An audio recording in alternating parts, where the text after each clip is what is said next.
Oh, woe was me. Super Mario Bros. 3, I wish I could play you in 720p and digital.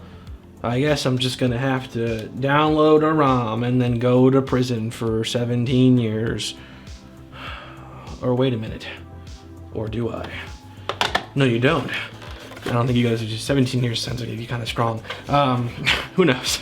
The RetroN 5, hello! So, I did a video previously discussing the RetroTINK devices. They're devices that take a 240p resolution and they'll double it to 480p, which is a great way to take retro gaming consoles and prep them and make their picture much more appealing for a modern day screen. But what if I wanted to take it up another level? I want to go to 720p. Well, that's where this bad boy comes in. As you can see, it's a whole game console, so this would be a replacement for an NES, or a Super Nintendo, or a Genesis, or a Famicom, or a Super Famicom, or a Game Boy, or a Game Boy Advance. It can take the cartridges from all of those systems. You don't insert them all at the same time, it's one at a time. But, okay, so how does this thing work? Well, pretty simple. You just take a game, put it in the appropriate cartridge. At this point, it's gonna create like a ROM out of the cartridge, and it runs it as an emulator internally. It does not create a copy of the game. It's only going to work as long as the cartridge is inserted, but that's how it can run it in 720p, because at this point, we're completely bypassing this to run the game entirely. It's all happening in here. So you get 720p, beautiful, crisp, clear picture for any of these game consoles. It is just awesome.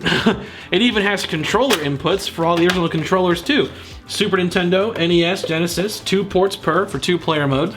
It even has its own dedicated controller. I'm not much of a fan of it, to be honest. That's why I really like that they included these. I think without these it'd be far less appealing, if I'm being honest. But then it also has HDMI out for video and an expandable SD card slot, because every game can have its own little profile in here.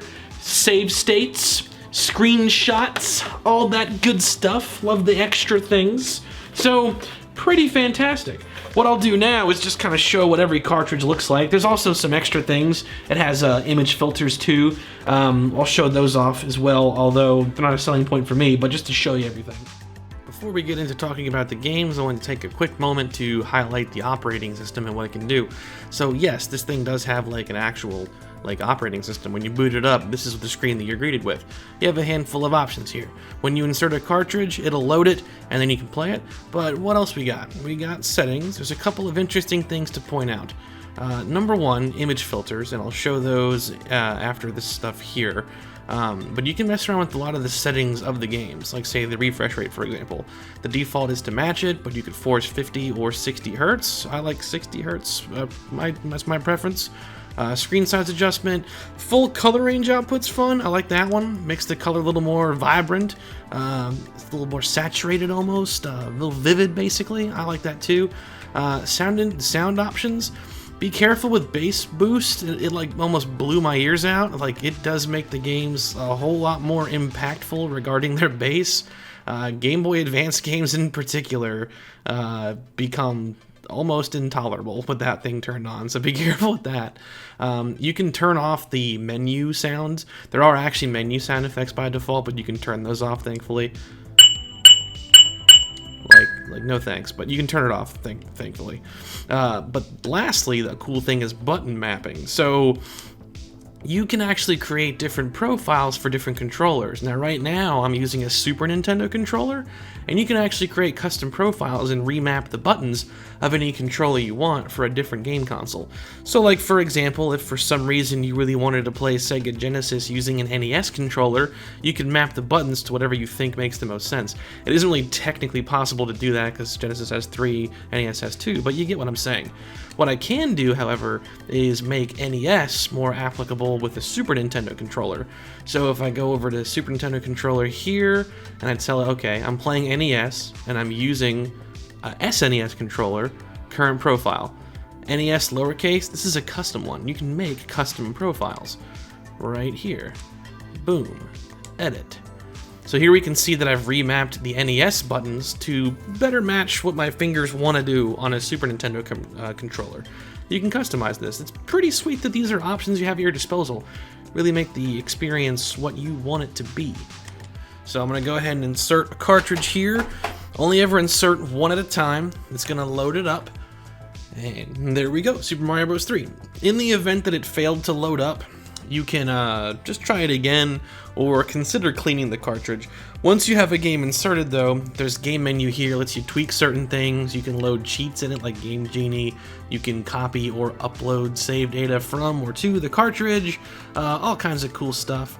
We're gonna go into the game though and show off the in-game menu itself. Now right away, like I said before, this thing's running at digital as like an emulation, 720p, 60 hertz. Like it looks really clean. Let's see the in-game menu. Now this is also a hotkey that you can customize. The default, I believe, is holding down and pressing start, which will bring up the in-game menu. From here, we can create or load save states. There's 10 different slots for save states per game. You can also turn on post-processing like effects like filters or scan lines, even adjust in-game volume. The filters, I'm not a particular fan of, but I mean, it's my opinion. You may like these. Just to turn one on, for example, you see how it changes certain things. Each one does some things slightly different, and you can adjust as you want. So there's a different one there. Like they're all a little different. They do different things, but in my opinion, the default way it looks is pretty awesome since it is 720p. You could force it up to 60 hertz, and I haven't really seen a consequence to doing that personally yet. A lot of games already run that speed anyway, but gorgeous picture in either way. I prefer just the regular way. The only feature I turn on is that full color spectrum, which makes it a little more vibrant and full. Other than that, the way it looks is awesome. So let's see what games on the other cartridges look like.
I didn't show this earlier. That's the controller.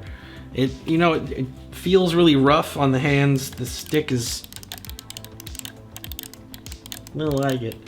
Its buttons are weird. They're weirdly aligned. They don't have the up and down. Like, it's cool that they included it. I appreciate the effort, but it's painful to hold, so that's a problem. And the triggers are like really clicky. The shoulder buttons. So, not a fan. RetroN 5 is an amazing retro gaming product that I really can't recommend enough. I use the RetroTINK devices for all my 3D consoles, pretty much. N64, PS1, PS2, Xbox, Dreamcast, etc. And I use everything else with this guy.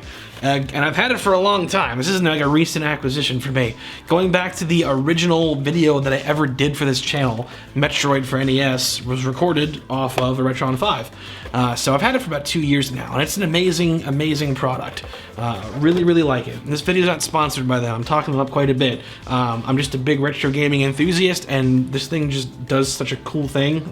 I can't help but get enthusiastic. Not sponsored by Hyperkin or nothing, but I do recommend it, with that said. So, hey, well, thanks for watching. I appreciate you joining me on this little RetroN adventure. Please consider subscribing. It's the best way to help me grow the channel, and check out the other content I've got going on. We got smart home videos, we got gaming reviews, we got fun gameplay with friends, Retro Boost Arcade. Definitely check it all out. I appreciate it. Have a good rest of your day.